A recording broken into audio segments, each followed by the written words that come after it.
वचन, सत्य वचन, अमर वचन, जीवित वचन, दिव्य वचन, सत्य वचन, अमर वचन, जीवित वचन। साई दा बामा बनी दा बामा बगरे जनी रे जनी रे जनी रे जनी रे सा। दिव्य वचन, सत्य वचन, अमर वचन, जीवित वचन, दिव्य वचन, दिव्य वचन।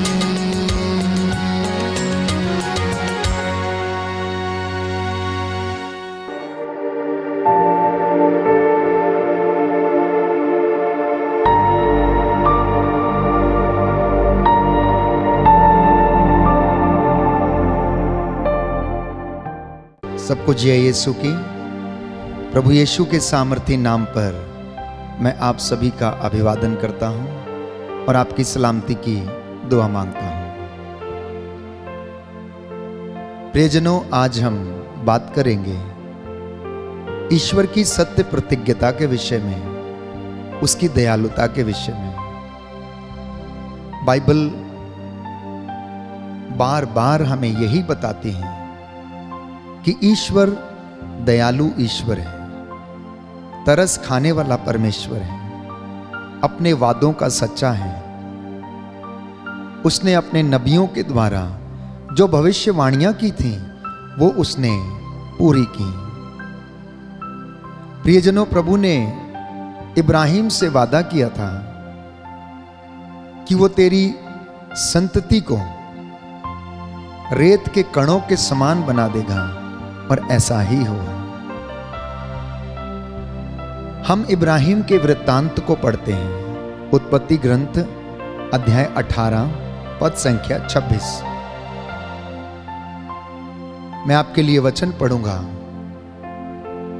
उत्पत्ति ग्रंथ अध्याय 18 पद संख्या 26 और उससे आगे। प्रभु ने उत्तर दिया, यदि मुझे नगर में 50 धर्मी भी मिले तो मैं उनके लिए भी पूरा नगर बचाए रखूंगा। इस पर इब्राहिम ने कहा, मैं तो मिट्टी और राख हूं, फिर भी क्या मैं अपने प्रभु से कुछ कह सकता हूं? हो सकता है कि 50 में 5 कम हो। क्या तू 5 की कमी के कारण नगर नष्ट करेगा? प्रियजनों, ईश्वर हमसे अपेक्षा करता है कि हमारा घर, हमारा गांव, हमारा देश उसकी आज्ञाओं का पालन करें, धार्मिकता का आचरण करें, ईश्वर के राज्य की धार्मिकता की खोज में लगा रहे, सत्य का कमरबंद कस के और अपने जीवन में शांति और कल्याण की बातें सोचे। ये परमेश्वर की अपेक्षा है हमारे विषय में, और इसके लिए वो योजनाएं बनाता है। परंतु जब मनुष्य इन योजनाओं को स्वीकार नहीं करता, आज्ञाओं का पालन नहीं करता, तो वह आशीष से वंचित रह जाता है। और हम देखते हैं कि इब्राहिम लगातार परमेश्वर से प्रार्थना करते जाता है, निवेदन करते जाता है, और वो कहता है कि मेरा प्रभु क्रोध ना करे। मैं फिर एक बार सवाल करना चाहता हूं, निवेदन करना चाहता हूं। हो सकता है कि वहां केवल 30 धर्मी ही मिले, तो क्या फिर भी तू उस नगर को नष्ट करेगा? उसने कहा, यदि मुझे वहां पर 30 व्यक्ति भी मिले जो धर्मी हैं, तो मैं उसे नष्ट नहीं करूंगा। इब्राहिम ने फिर से कहा, तू मेरी धृष्टता को क्षमा कर, हो सकता है केवल 20 मिले। और उसने उत्तर दिया, मैं 20 के लिए भी उसे नष्ट नहीं करूंगा। इब्राहिम ने कहा, मेरा प्रभु बुरा ना माने तो मैं एक बार और निवेदन करूंगा, हो सकता है केवल 10 मिले। और उसने उत्तर दिया, 10 के लिए भी मैं उस नगर को नष्ट नहीं करूंगा। पर हम जानते हैं कि हुआ क्या। प्रभु ने क्यों सोदोम और गोमोरा को नष्ट कर दिया? क्योंकि वहां पर प्यारे भाइयों और बहनों 10 व्यक्ति भी धर्मी नहीं मिले। प्रभु लोत को बचाना चाहता था, इसलिए उसने अपना दूत भेजकर उसकी रक्षा की और उसे बचा लिया। ईश्वर जिसे प्यार करता है, जिसे अपनी ओर आकर्षित करता है, उन्हें वो ब्लेस करता है और आशीष प्रदान करता है। तो हम जानते हैं कि प्रभु दयालु है, जिसे वो बचाना चाहता है उसे बचाता है। उत्पत्ति ग्रंथ अध्याय 19 पद संख्या 16 में हम पढ़ते हैं कि लोट को बचाने के लिए प्रभु ने अपने दूत को भेजा और उसने लोट की पत्नी से कहा और उनसे भी कहा कि जब तुम भाग रहे होगे तो पीछे मुड़कर नहीं देखना। परंतु वह अपनी फितरत से नहीं माने, वो अपनी फितरत से बाज नहीं आए और उसकी पत्नी ने पीछे मुड़कर देखा और वचन कहता है कि वह नमक का खंभा बनकर रह गई। प्यारे भाइयों और बहनों, जब विपत्तियां हमारे जीवन में आने लगती हैं, जो विपत्तियां हमारे ऊपर बीतती हैं, उनके बदले में जो दंड हमें मिलता है, बाइबल हमें बताती है कि वो बहुत कम है। नबी इज़रा के ग्रंथ में हम पढ़ते हैं अध्याय 9 पद संख्या 13 में कि इन विपत्तियों के बाद जो हमारे कुकर्मों के कारण हम पर बीती हैं, अपने अपराधों को देखते हुए हम समझते हैं कि तूने हमें हल्का दंड दिया और हमारे राष्ट्र के कुछ लोगों को तूने बचा लिया।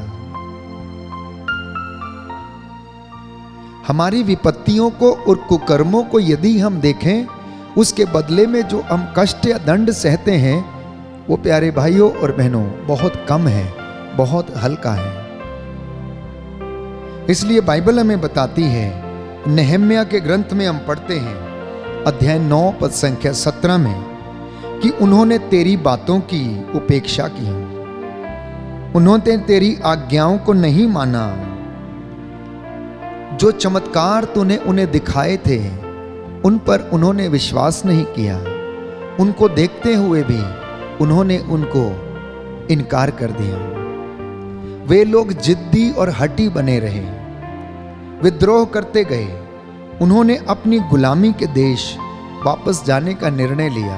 ये इजरायली जनता के विषय में बात कही गई है। वे हठी थे, जिद्दी थे, कुड़कुड़ाते थे, निरंतर मूसा पर अभियोग लगाते थे, परमेश्वर को बार बार कोसते रहते थे, कभी खाने के लिए तो कभी पानी के लिए, और तमाम बातें उनके जीवन में थी। लेकिन प्यारे भाइयों और बहनों, फिर भी मूसा के आग्रह करने पर ईश्वर उन्हें क्षमा करता था और उनकी गलतियों को नजरअंदाज करता था, क्योंकि वह क्षमाशील प्रभु है, वो तरस खाने वाला प्रभु है, वो जीवितों का परमेश्वर है, सत्य प्रतिज्ञ परमेश्वर है, जो अपने वादों को पूरा करता है, एक एक वचन को वो पूरा करता है। उसका वचन है कि तुम आग पार करोगे तो ज्वालाएं तुम्हें भस्म नहीं करेंगी, पहाड़ टल जाए, पहाड़ियां डावाडोल हो जाए। हे इज़राइल, तेरे प्रति मेरे शब्द पूरे हुए बिना नहीं टलेंगे।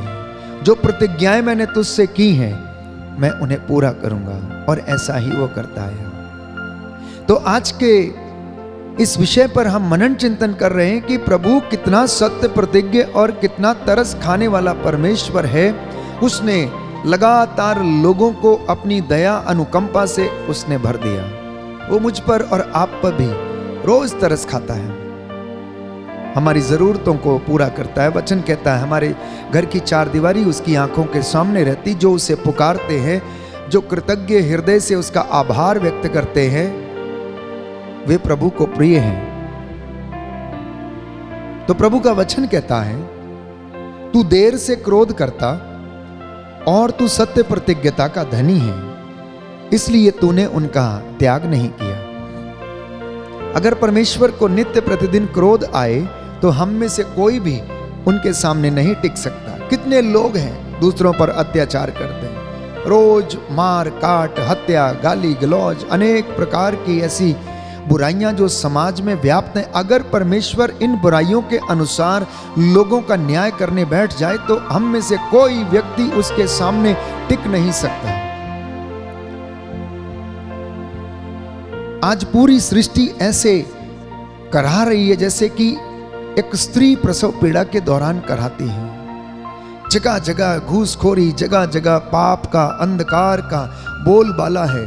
ज्योति संसार में आई है यीशु मसीह के रूप में, लेकिन उन्होंने उसे इनकार कर दिया, स्वीकार नहीं किया है।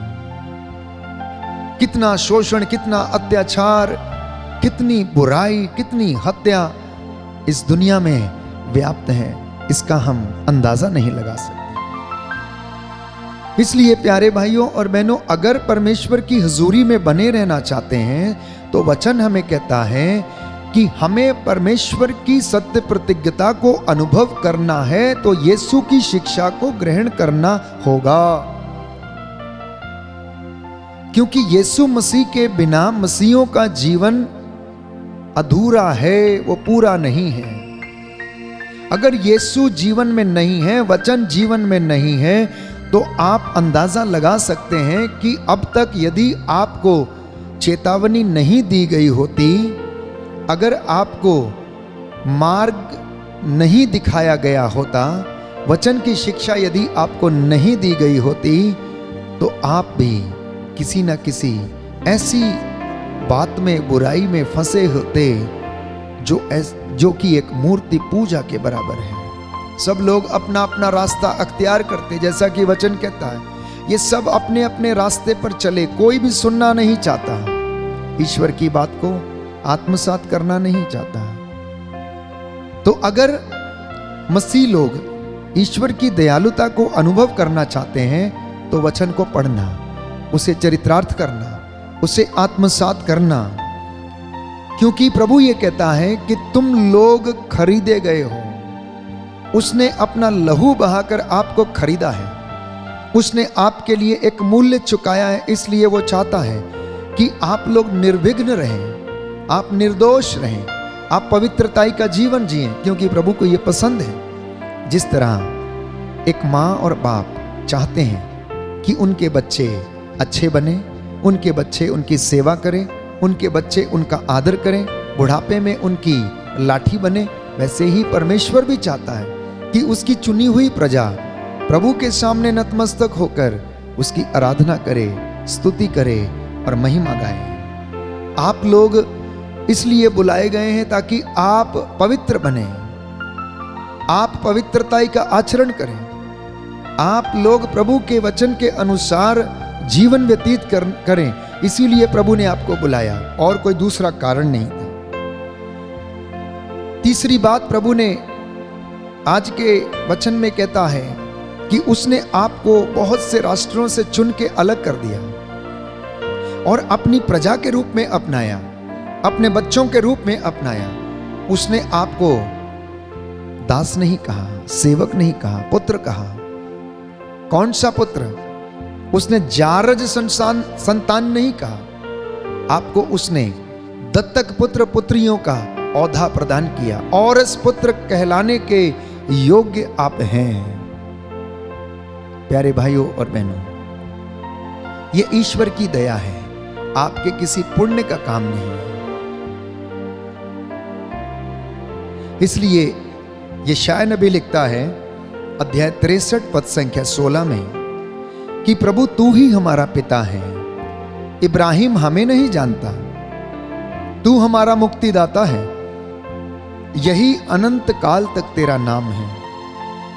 क्या मैं और आप इस नाम को अंगीकार कर सकते हैं? क्या मैं और आप ये वचन दोहरा सकते हैं और कह सकते हैं कि प्रभु आप मेरे परिवार के मुक्तिदाता हैं, आप मेरे रहनुमा हैं, आप मेरे जीवन दाता हैं, आप मेरी उन्नति की योजनाएं बनाते हैं। जब प्रभु इन वचनों को सुनता है तो वो प्रसन्न होता है, क्योंकि वचन हमें बताता है कि परमेश्वर आपके कारण आनंद मनाता है। इसलिए बाइबल हमें बताती है, होशिया नबी का ग्रंथ अध्याय 11 पद संख्या 1 कि हे इज़राइल, जब तू बालक था तो मैं तुझे प्यार करता था। मैंने मिस्र देश से तुझे पुत्र कहकर बुलाया और तुझे चुना।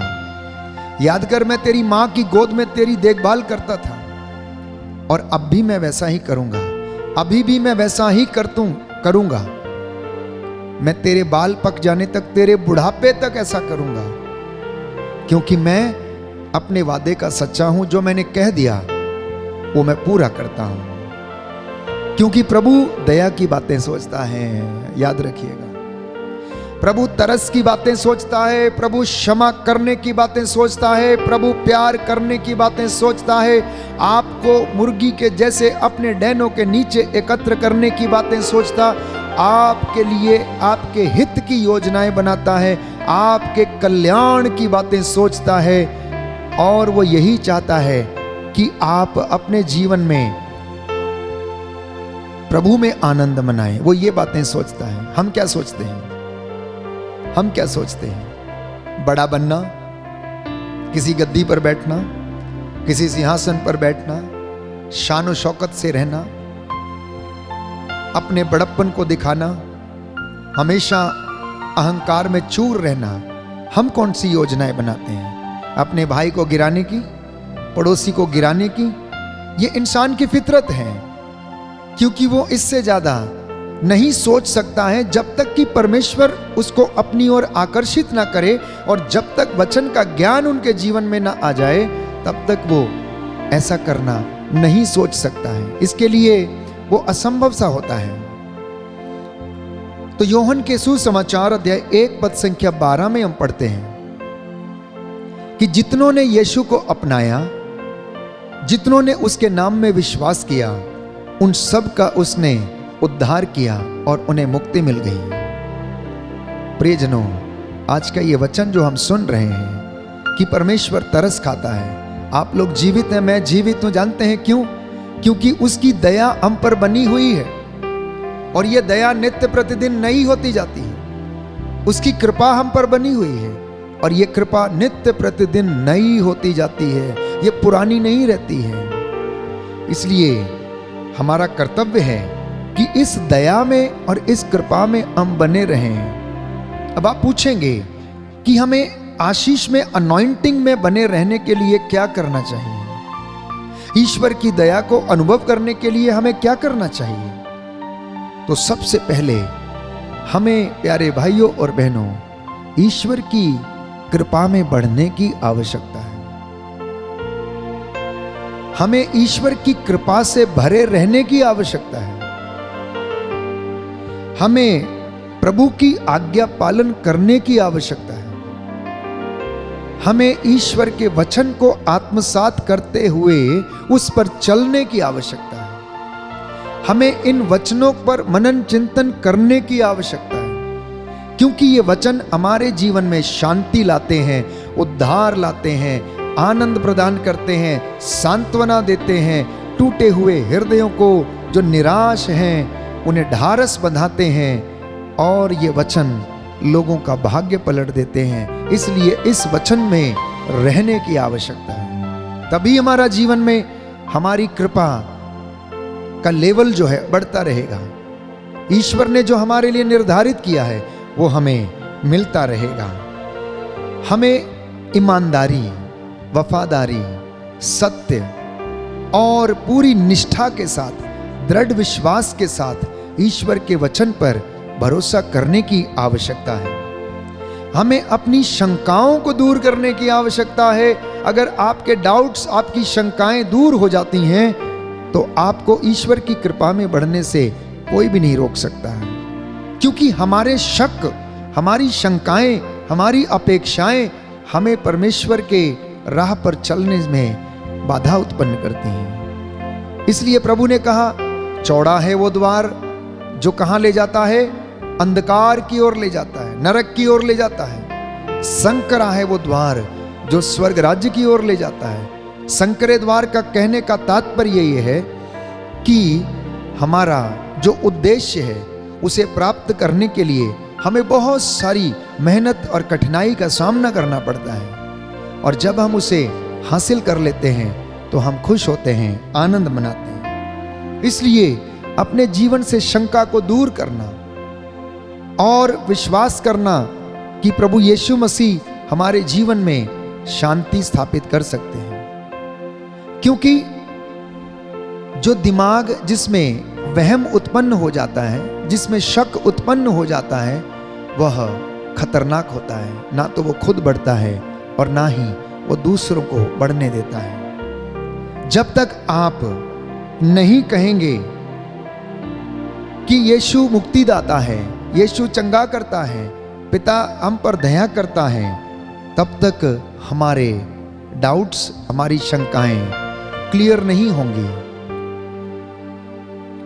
जैसे कि थॉमस ने अपने शंका को क्लियर किया, प्यारे भाइयों और बहनों, और उसका मन बदल गया।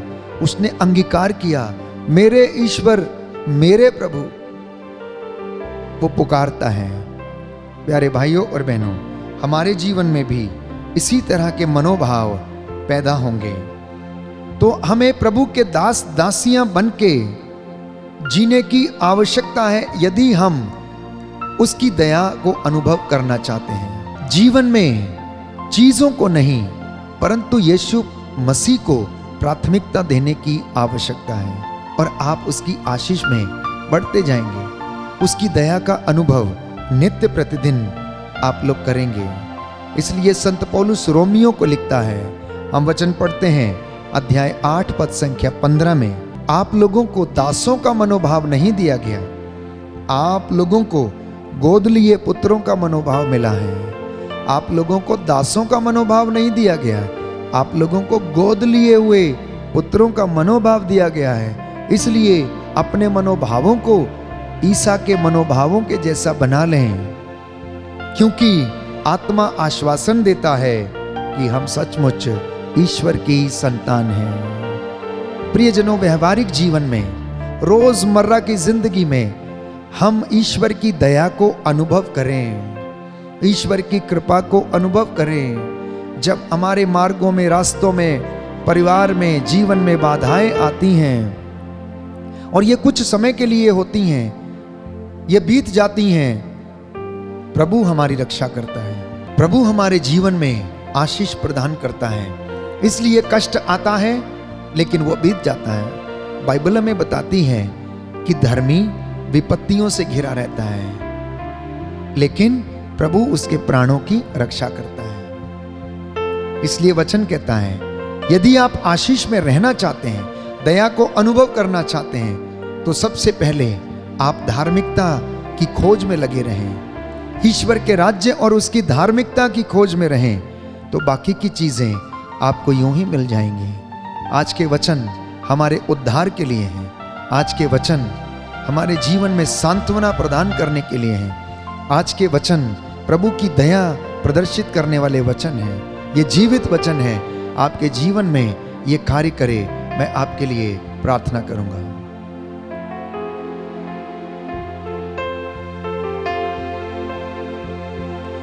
हे सर्वशक्तिमान शाश्वत ईश्वर, तूने इजराइलियों पर दया की, सूखे कदमों ने लाल सागर पार कराया, मिस्र की गुलामी से छुड़ाया। तू तरस खाने वाला प्रभु है, इसलिए चट्टान से पानी निकाला और उन्हें पिलाया, मरुभूमि में मन्ना बरसाया। और प्रभु यीशु तूने उन पर दया की। आज का वचन जिसे हमने सुना है हमारे जीवन में शांति लाए, चंगाई लाए और हम तेरी दया में नित्य प्रतिदिन बढ़ते जाए। हे प्रभु यीशु, आज के वचनों के द्वारा हमारा उद्धार हो जाए, हमारे जीवन में, परिवार में सदा तेरी शांति बनी रहे, तेरी सत्य प्रतिज्ञता हमारे जीवन में सदा बनी रहे। और आज जितने लोगों ने ये वचन सुना है, इन सबको अपनी आत्मा की मामूरी से भरपूर कर, तेरा आत्मा इनकी अगुवाई करे, हर एक डर, खौफ, खतरे, शैतानी ताकतों, बदरूहों से बचा कर रखे। हमारी प्रार्थना सुन ले, हमारे उद्धार करता यीशु प्रभु के द्वारा,